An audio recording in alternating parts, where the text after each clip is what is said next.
Hola amigos, soy el pelado de ultrasonido clínico y algo más, donde semana a semana vemos distintos temas de ultrasonido y medicina de urgencia. Espero que hayan tenido felices fiestas luego de un año que seguramente nadie estaba preparado. Por lo menos yo no me imaginaba que iba a estar en medio de una pandemia, lleno de pacientes graves, tomando decisiones literalmente de vida o muerte todos los turnos y aperrando de la mejor forma.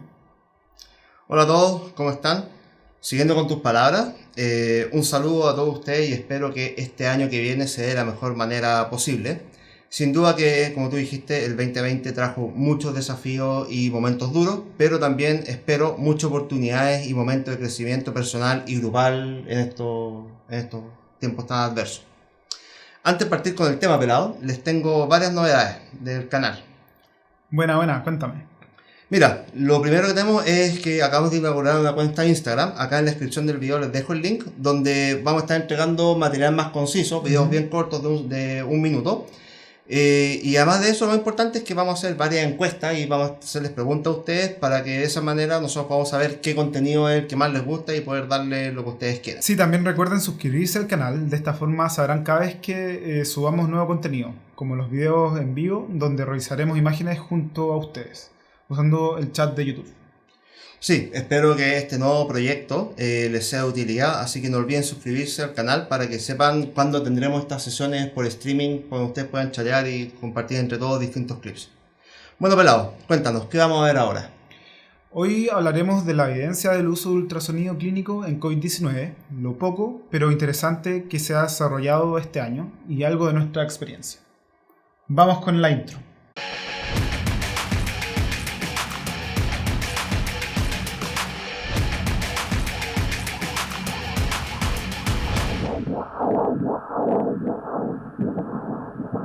Muy bien, como a esta altura todos sabemos, el COVID-19 es un virus que afecta al sistema respiratorio, pero comúnmente puede afectar a otros órganos vitales, llegando a causar, mediante diferentes vías, disfunción multiorgánica. También sabemos que un 80% aproximadamente de los afectados va a ser enfermedad leve y hasta un 5% aproximadamente tendrá enfermedad grave o crítica. Si bien un 5% no es mucho, este es un virus muy contagioso, entonces 5% de cientos de miles de personas contagiadas son muchos pacientes graves que atocharon nuestros servicios de urgencia y sistema de salud, literalmente de una semana a otra. Al menos así lo vivimos acá. Claro, fue como una explosión esto. Así que el ultrasonido clínico de nuevo destacó por la facilidad de usarlo en el lugar de atención, ¿no es cierto? Y poder responder preguntas particulares y tomar decisiones críticas en un momento en que las principales modalidades diagnósticas, como el escáner principalmente y la radiografía de tórax, tanto portátil como estacionario, no podían dar abasto. Y tampoco era la gracia mover los pacientes por todo el hospital con el riesgo de contagio que tenía otro tipo de pacientes para saber la información. Claro, no digo que finalmente los pacientes no se tomaron radiografías o no se tomaron TAC cuando correspondía, pero sí pudimos tener respuestas antes y tomar decisiones antes gracias a que teníamos el ultrasonido al lado. En la literatura salió recientemente una guía, que dejamos el link en la descripción, que es más bien un consenso de expertos sobre los diferentes dominios o usos que se le dio al ultrasonido clínico durante esta pandemia, y que hay evidencia sobre cada uno de ellos, de lo que vamos a hablar y comentar ahora. Súper, muy bien. El primer uso es el diagnóstico del COVID. Acá arriba les dejo un video que hicimos al inicio de la pandemia, cuando estaba enfermo ahí para el gato. Y esto se refiere tanto al diagnóstico de la infección por COVID como al diagnóstico de la neumonía, que son cosas muy diferentes. Entonces, pelado, ¿qué nos dice la evidencia sobre esto? La evidencia sobre esto es clara y no solo proviene de la época de COVID, porque antes de la pandemia ya existían estudios que mostraban que la ultrasonografía es muy buena opción y es mejor que métodos convencionales. Esto es historia, examen físico, la radiografía tórax, para diagnosticar el origen de disnea. Esto se logra con una combinación de ultrasonido clínico, pulmonar y cardíaco.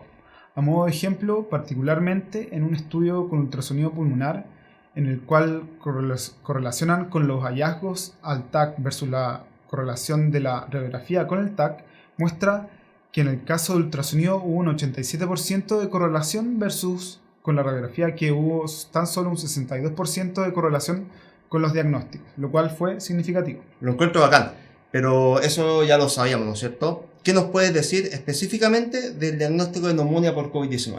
Ya, tranquilo. Mira, para allá vamos. Y qué bueno que lo dices así. Diagnóstico de neumonía por COVID-19 y no diagnóstico de COVID-19. Que son dos cosas diferentes, ¿cierto? Sí. Un estudio que salió en junio, es decir, en plena pandemia de la Universidad de Boston, comparó las características diagnósticas del ultrasonido versus la radiografía para hacer diagnóstico de neumonía por COVID. Vieron que el hallazgo de líneas B en un patrón característico en ultrasonido tuvo un 89% de sensibilidad para el diagnóstico de COVID y versus un 51% de la radiografía. Es importante recalcar que los pacientes tenían una alta probabilidad pretest de tener COVID-19. Obvio, estaban en plena pandemia, pero esto hace que no podamos extender los resultados a momentos de baja probabilidad pretest, como momentos entre peak o cuando ya no estemos en pandemia. También vieron que los pacientes con diagnóstico de COVID-19, un 78% tenían condensaciones subpleurales y anormalidades de la línea pleural, lo que lo encuentro muy bueno. Es verdad que solo nos confirma lo que ya sabíamos, pero ahora lo podemos decir con más propiedad.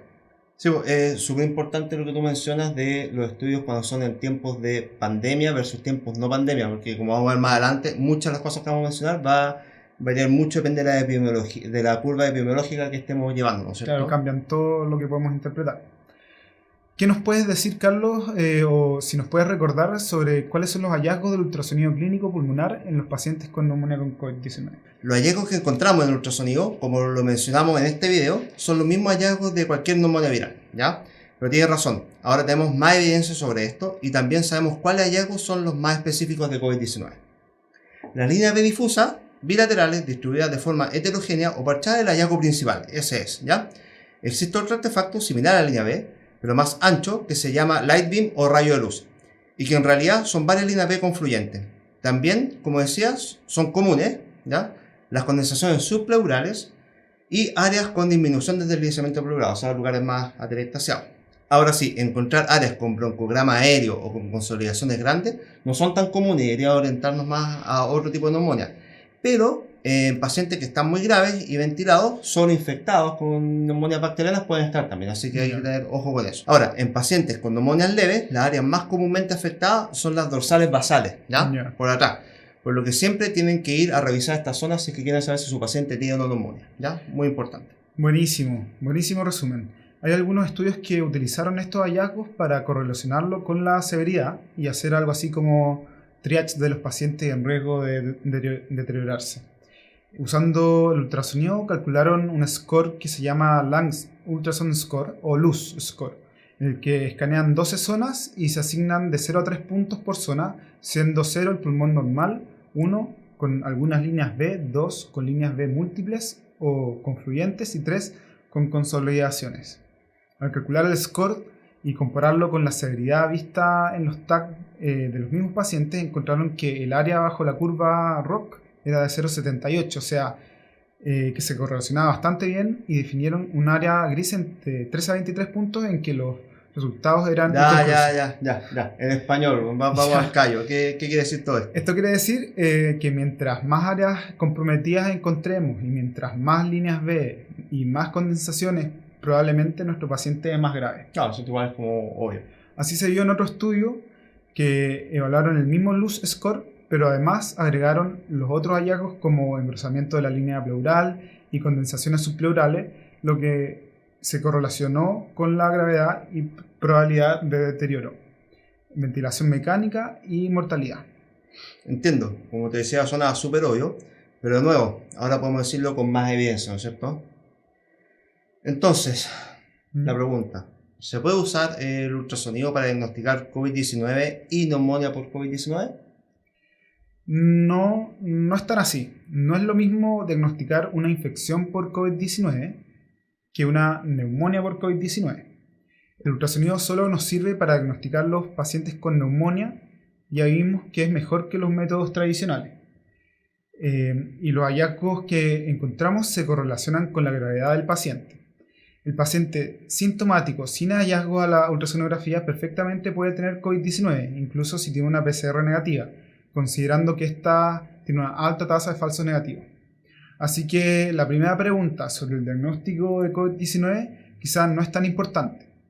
Súper, entonces a modo de resumen, el ultrasonido clínico se puede utilizar para el diagnóstico de neumonía por COVID-19, pero nunca para diagnosticar COVID-19. Y es muy útil hacer el diagnóstico de neumonía por COVID-19 en contexto de alta probabilidad pretest, ¿no es cierto? Como cuando estamos en una ola, cuando estamos ya en el pic de la pandemia. Buscando los hallazgos que mencionamos recién, ¿no es cierto? El ultrasonido es mejor que los métodos tradicionales, como la radiografía, por ejemplo, y se pueden correlacionar con la severidad del cuadro. Incluso puede ser usado como test diagnóstico en pacientes con una probabilidad pretest alta de tener neumonía por COVID-19, sin hallazgo en la radiografía y con una PCR negativa. Si el eco muestra alguno de los signos de neumonía por COVID-19, como sabemos que su sensibilidad es mayor que la sensibilidad de la radiografía, nos apoyarán en el diagnóstico de neumonía, ¿no es cierto? Y nos podría ahorrar un TAC. En resumen, entonces, el ultrasonido no debería ser usado para descartar la infección por COVID-19, pero sí puede descartar una neumonía por COVID-19 en pacientes seleccionados, ¿no es cierto? Claro. Sobre todo en el tiempo de pandemia. Exacto, en la práctica, ¿cómo lo usamos? Y me acuerdo de varios casos, es en estos típicos pacientes con antecedentes cardiovasculares e incluso insuficiencia cardíaca o antecedentes de EPAs previos que llevan disnéicos en plena pandemia. Le hacíamos ultrasonografía clínica para diferenciar si su disnea era más de origen cardíaco o por COVID-19.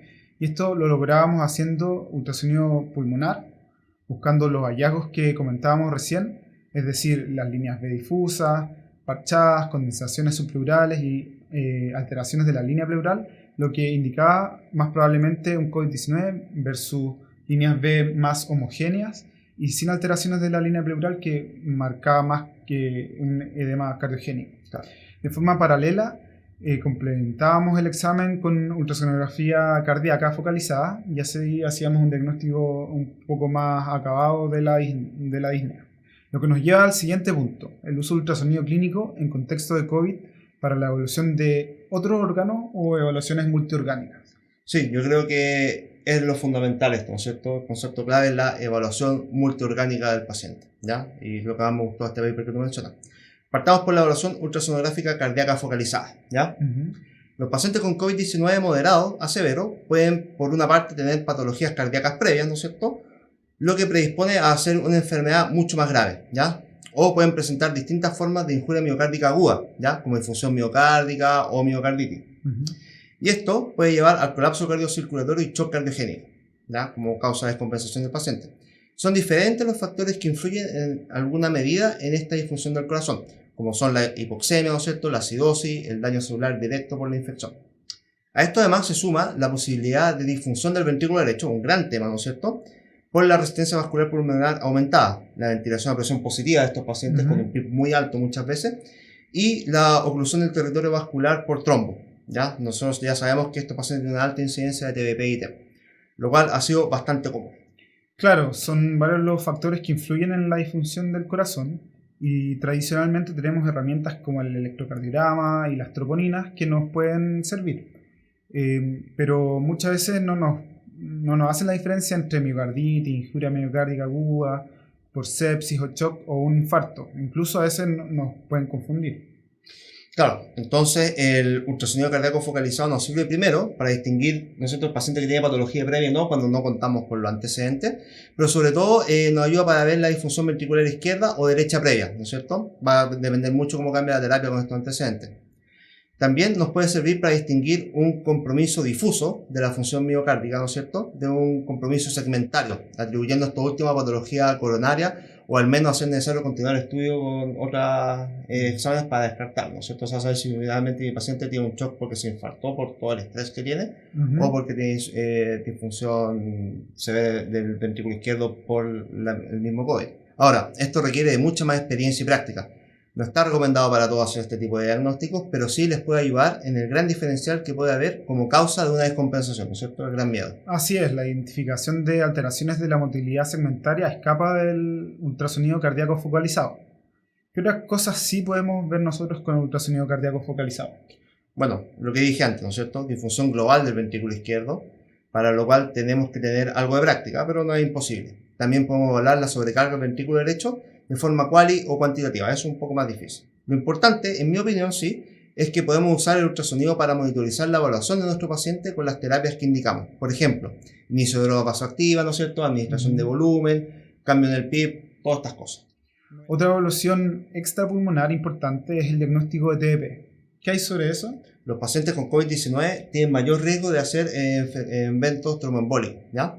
Esto es porque tienen una desregularización, me cuesta la palabra, inmunotromboembólica. No sé qué significa lo que significa en verdad, ¿ya? Pero a cuanto corto tienen un nivel más aumentado de dímero D, ¿ya? Lo que hace difícil poder ocupar este examen como algoritmo de diagnóstico. Entonces, el ultrasonido en el diagnóstico de TDP siempre ha sido central, pero ahora es mucho más importante, ¿no es cierto?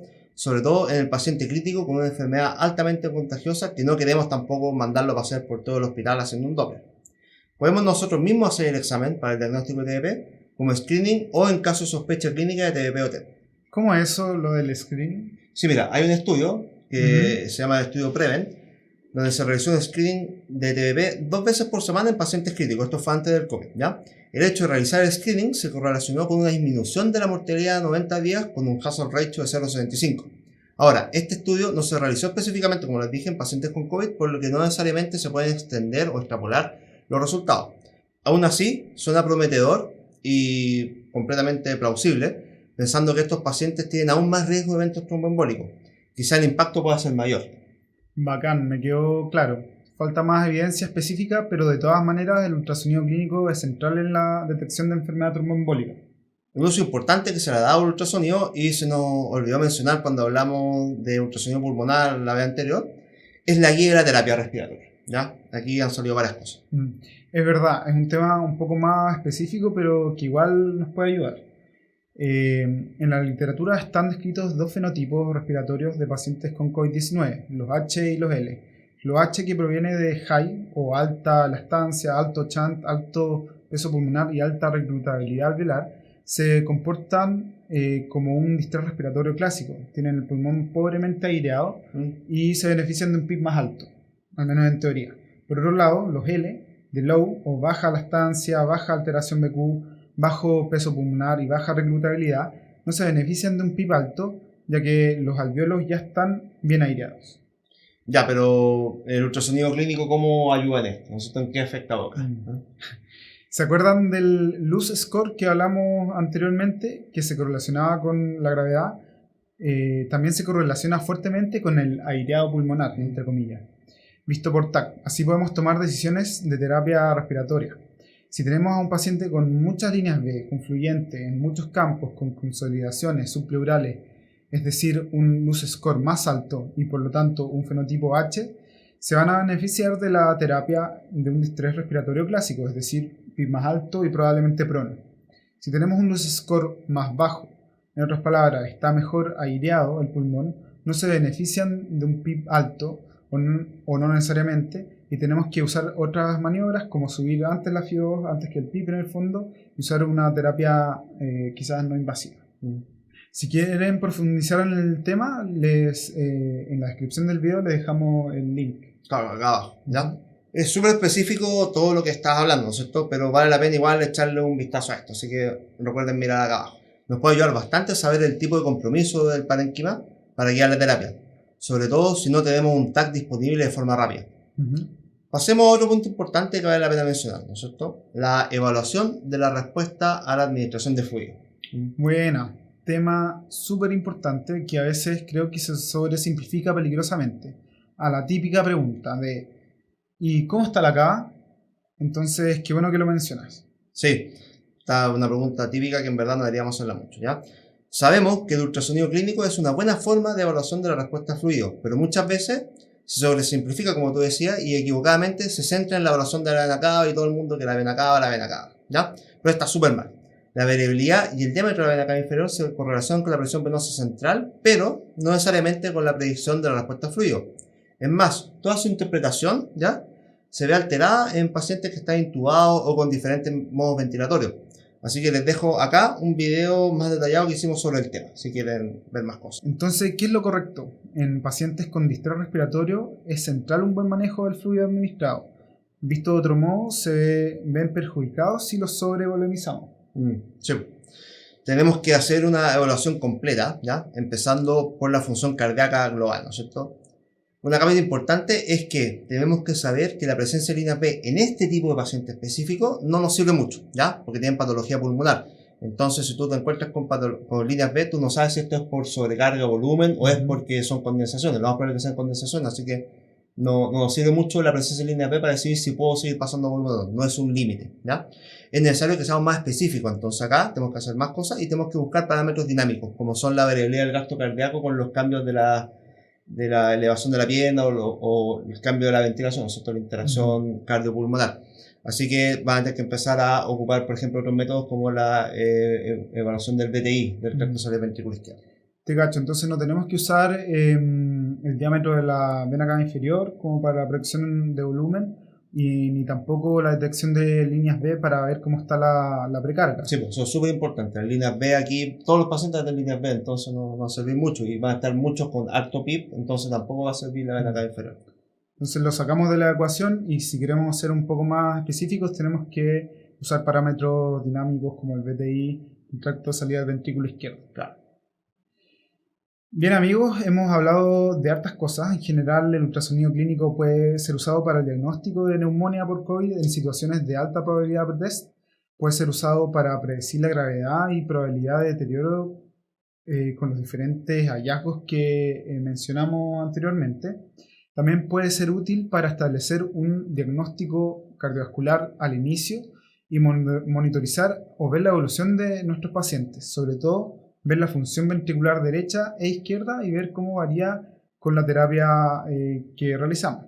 Podemos hacer el diagnóstico de bedside de TEP y evaluar el compromiso del ventrículo derecho en caso de que sospechemos TEP. Todas cosas muy útiles al momento de querer saber por qué mi paciente se descompensó. Sí, un gran resumen lo que tú dices, porque yo encuentro, y yo creo que a ti te ha pasado lo mismo cuando estuvimos en la ola anterior, o no sé si llamarlo ahora, porque se ha mantenido todo igual, pero como que ha bajado un poquito, a más nivel, ¿no es cierto? Pero yo encuentro que donde el ultrasonido brilló, estoy hablando ya con la experiencia que ha pasado, es cuando los pacientes se descompensaban y queríamos saber, ¿no es cierto? No era raro haber visto pacientes con TEP que se descompensaban por eso, o que hicieron neumotórax, ¿no es cierto? Entonces, claramente yo encuentro que más que en el diagnóstico de si un paciente tiene neumonía por COVID y ahorrar TAC y todo eso, finalmente la descompensación del paciente con neumonía por COVID grave, el ultrasonido fue salvado. Sobre todo eso porque estábamos llenos de pacientes graves y todos se complicaban súper fácil. Y no era solamente un paciente complicado, tenía ahí el paciente de la cama 1, el de la cama 5 claro. y el de la cama 8. Nosotros llegamos a tener 8 pacientes ventilados de urgencia, entonces claramente no dábamos abasto con eso. Quería destacar que todo esto está en desarrollo y todavía queda mucho terreno por explorar sobre el real impacto del ultrasonido clínico en el COVID-19, así que esto es algo que está creciendo. La evidencia que existe es poca y de poca certeza estadística, pero todo apunta a que su uso consciente de las limitaciones, o sea, es decir, su uso responsable y mesurado, mejora el manejo de nuestros pacientes, ¿no es cierto? Muy bien amigos, gracias por vernos una vez más en nuestro canal. Si les gustó, suscríbanse y dejen sus comentarios o dudas acá abajo. Nos vemos en otro video. Chao. Chao.